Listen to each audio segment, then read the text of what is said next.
Hey everybody, it's Casual Boops coming at you with another video, and today we're doing Advent Calendar Day 9, and Day 9 is the 50 TP Prototype,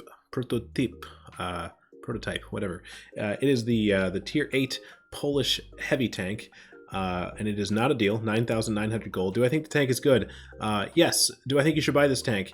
If you like heavy tanks, I think this is probably a pretty solid bet.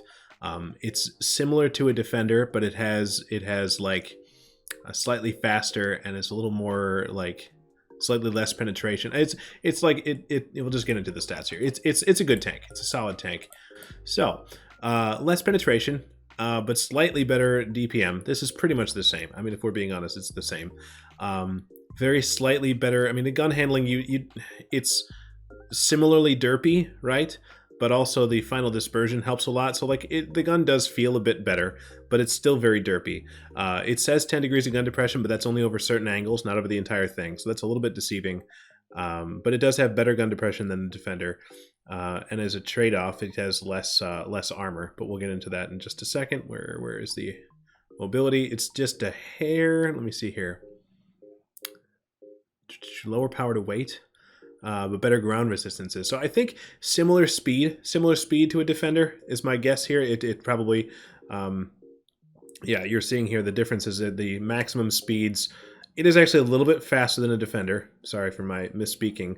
But then the armor is less reliable. But it's a little bit more of an unconventional armor layout. Similar pricing and so on and so forth. So 380 view range is actually usable as opposed to the complete garbage that is 350. So that's something. But all right, so for the armor, like, I guess I'll keep this real fast because it's, you know, compared, like, this isn't a full-fledged tank review, but it's a similar kind of thing to a Defender where it's got these crazy slopes.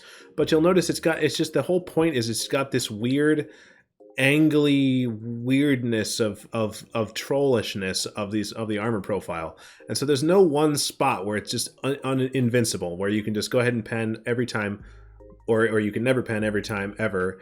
Like, there's no like, all right, I'm in this position, so I'm safe now forever. Because if you're side scraping, you can get shot here, or in the turret ring, or the turret, or the turret roof is overmatchable right here. Just heads up.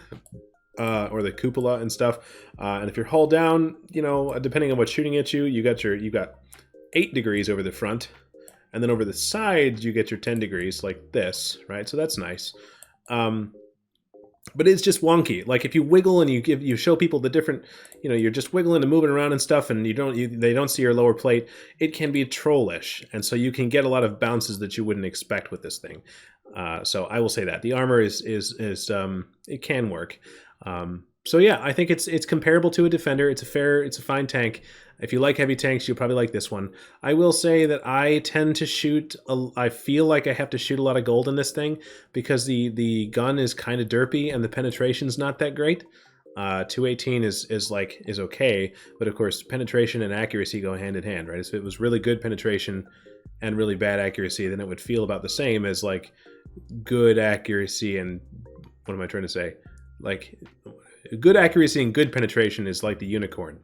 So this has mediocre penetration and bad accuracy, so it's kind of just doesn't feel like a great gun. So I end up finding myself shooting a lot of premium. So anyways, that is the tank, and we'll see you tomorrow, guys. Thanks. Bye.